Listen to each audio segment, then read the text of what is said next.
Itu kita sebelumnya sudah jauh-jauh tahun sebelumnya, setelah 4 tahun sebelum kita tebang, itu kita sudah menanam bibit kayu yang baru. Bismillahirrahmanirrahim. Assalamualaikum warahmatullahi wabarakatuh. Ya teman-teman, sesuai judul video kali ini, kami dari Aksara Agro & Farm sedang survei pohon teman-teman. Jadi ceritanya kandang kambing kami, itu kan kemarin lantainya itu kan baru dari bambu petung. Bambu petung itu juga kami dapatkan gratis di samping kandang. Nah, tapi karena kondisi bambu, yaitu lebih tidak terlalu kuat dibandingkan dengan kayu. Nah, saat ini itu meskipun kandang lantai bambu tempat kami itu masih 80% lah masih bagus. Jadi yang menunjukkan mulai retak itu 20% teman-teman. Tetapi di bulan Juli ini kami sudah mulai mencari kandidat atau calon kayu di kebun kami di sini yang nanti kita pilih untuk kita potong untuk jadikan bahan lantai kandang kambing kami. Nah, jadi kandidat di sini kita hanya ada kayu jati dan mahoni. Tapi kalau jati itu ya masih eman-eman lah, karena belum prioritas lah kalau jati kami itu untuk itu kan ada jati itu teman-teman yang di atas. Kalau yang di bawah yang di samping pohon pondok aksara itu ada banyak jati, tapi yang di tegalan atas ini itu paling sekitar 4 atau 6 termasuk yang di bawah sana teman-teman. Tapi kami kali ini baru survei untuk kayu mahoni saja teman-teman. Nah, mahoni di sini itu ada beberapa. Jadi itu mahoni. Ini agak cahayanya teman-teman. Ini karena sore. Nah, ini mahoni. Terus kalau itu kan jati teman-teman. Nah, lalu ini ada jati, ada mahoni yang besar, paling besar di sini.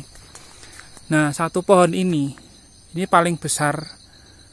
Nah, kemungkinan ini yang paling besar yang berada di kebun kami ini. Kalau ada yang di bawah pun mahoni itu tidak terlalu besar ukuran batangnya. Sebagai informasi, kandang kambing kami itu ada dua sisi saling berhadapan gitu, dua sisi berhadapan. Ya, satu sisinya itu panjangnya 10 meter.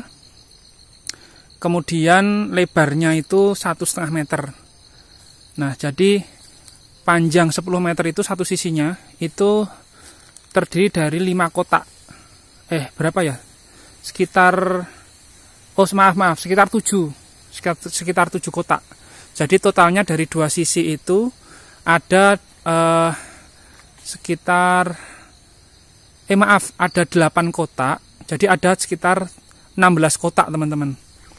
Nah, untuk kebutuhan lantai kandang kambing kami, dua sisi masing-masing panjang 10 meter, lebar masing-masing sisinya itu 1,5 meter. Artinya sesuai panjang lebar itu maksudnya lebar kayu yang dibutuhkan. Tapi kalau dilihat di kandang, itu lebar kandang kami 80 untuk satu kotakan, sedangkan panjang ke belakangnya satu kambing itu 1,5 meter. Nah, itu kami sepertinya akan memilih ini teman-teman, yang mahoni ini. Ini karena paling besar ini teman-teman. Yang di bawahnya ini ada mahoni yang ini ada 2. Tetapi itu tidak terlalu besar. Kalau ini kan jati. Jati ada 2 mahoni sama 1 jati, tidak terlalu besar. Jadi kemungkinan ini yang nanti kami akan manfaatkan untuk lantai kandang kambing kami. Nah, yaitu kelebihan kami di kebun desa. Jadi kayu alhamdulillah gratis. Tapi ya kita perlu mengganti dengan menanam. Alhamdulillah sekitar 3-4 tahun yang lalu kita sudah menanam lagi mahoni maupun jati yang baru, sehingga ada regenerasi batang pohon di kebun tiap lahan kami. Jadi setiap ada batang pohon yang kami manfaatkan, itu kita sebelumnya sudah jauh-jauh tahun sebelumnya, setelah 4 tahun sebelum kita tebang, itu kita sudah menanam bibit kayu yang baru. Nah, jadi kita tidak perlu membeli kayu, jadi nanti kita tinggal minta upah tenaga untuk motong kayu, kemudian menyewa alat untuk membentuk sesuai dari lantai kandang kambing kami.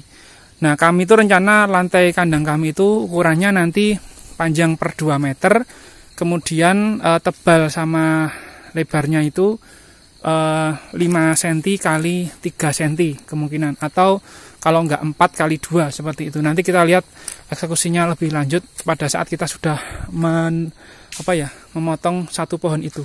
Insya Allah satu batang pohon ini mahoni sudah mencukupi untuk lantai kandang kami yang di Aksara Agro & Farm. Nah, saya kemarin sempat mau mencoba lantai kandang yang dari plastik itu. Teman-teman mungkin sudah pernah melihat liputan saya di peternakan kambing teman saya. Itu ada yang menggunakan lantai kandang yang plastik, tapi kami khawatir itu licin. Ya, tapi alasan yang lain sebenarnya utama kami itu beli, teman-teman. Jadi untuk lebih hemat biaya, kami manfaatkan atau mencari batang pohon yang bisa kami manfaatkan untuk lantai kandang yang pengadaannya gratis. Tinggal kami pengadaan membiayai tenaga seperti itu. Nah, itu mungkin teman-teman jadi kegiatan kami sore hari ini, survei batang pohon yang nanti akan kami tumbangkan untuk kami manfaatkan sebagai lantai kandang kambing kami. Di bawah sana masih ada beberapa, tapi itu pohon jati, teman-teman. Nah, kalau di yang bagian atas ini itu masih dominan pohon cengkeh kalau teman-teman lihat. Yang di atas sana pohon cengkeh, kalau ini batang kelapa sama ini juga mahoni ya, Lek ya. Ini juga mahoni. Nah, jadi silahkan teman-teman bebas untuk lantai kandang kambing, mau pakai bambu petung atau pakai kayu atau pakai plastik itu boleh, yang ukurannya panjang 1 meter, lebar 50 cm, ketebalan 4 cm itu silahkan. Kembali ke kemampuan teman masing-masing, dan mana yang lebih murah, mana yang lebih mudah, yang lebih mudah dijangkau, lebih mudah pengadaannya. Tetapi prinsip bahwasanya lantai kandang kambing itu harus ada jeda antar batang lantainya itu, untuk pembuangan kotoran itu lebih mudah lolos ke bawah, sehingga lantai kandang itu tidak kotor.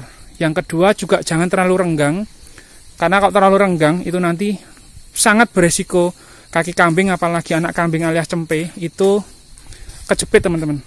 Nah, mungkin itu teman-teman liputan dari kami. Oh iya teman-teman, sebelum kami tutup video kali ini, sebagai informasi, teman-teman silahkan masuk ke playlist budidaya porang, di mana lahan ini nantinya akan kami manfaatkan untuk perluasan lahan porang, teman-teman. Insya Allah nanti di bulan Oktober-November 2022 kita akan menanam bibit katak di sini. Ini kurang lebih sekitar 4.000 meter persegi. Kemudian yang di atas ini juga kurang lebih 4.000 meter persegi. Nah, di pekan kedua bulan Juli ini kami mulai membersihkan rumput liar. Ini tidak kami buang, teman-teman. Jadi saudara kami ini tidak membuang rumput ini, rumput liar ya kategorinya, kalau di kota itu rumput liar. Tapi kalau di sini itu kita manfaatkan untuk ternak kami dan ternak saudara kami, yaitu sapi juga. Jadi pantang buat kami sebagai petani di desa untuk membuang sia-sia rumput liar. Nah, bisa untuk langsung pakan hijauan segar ke ternak, baik sapi maupun kambing. Bisa juga kita manfaatkan sebagai silase. Nah, kami di playlist ternak kambing juga sudah memberikan beberapa video tentang cara pembuatan silase, kemudian ciri silase yang sukses dan yang gagal itu seperti apa ciri-cirinya. Nah, terus ini semuanya tanpa pupuk dari pabrikan atau pupuk sintetis. Bukan kami sok-sokan, tapi memang kami itu tidak ada anggaran untuk itu. Dan ini memang tanah lahan yang memang perawan sekitar 20 tahun tidak pernah dikelola. Artinya bukan lahan mangkrak. Ya dikelola, tapi tidak seoptimal kita budidaya, teman-teman. Jadi bukti pohon cengkeh juga masih tumbuh, tapi karena kurang pemeliharaan dan kurang pemupukan, pendangiran, pengemburan lahan itu juga kurang optimal, tapi tumbuh. Kemudian pohon ketela juga tumbuh, pisang alhamdulillah juga tumbuh, pohon jati. Artinya mangkrak tapi tetap tumbuh, cuman kurang optimal untuk kategori budidaya. Insya Allah nanti setelah kita di bulan November mulai budidaya porang, kita taburkan kotoran kambing yang sudah terfermentasi, harapannya tanaman lain di sini pun juga ikut menikmati pupuk organik yang kita berikan. Jadi kalau pupuk organik itu memang harus sabar, tetapi nanti lambat laun kualitas dari lahan tanah ini semakin tahun semakin naik. Terima kasih waktunya. Wassalamualaikum warahmatullahi wabarakatuh.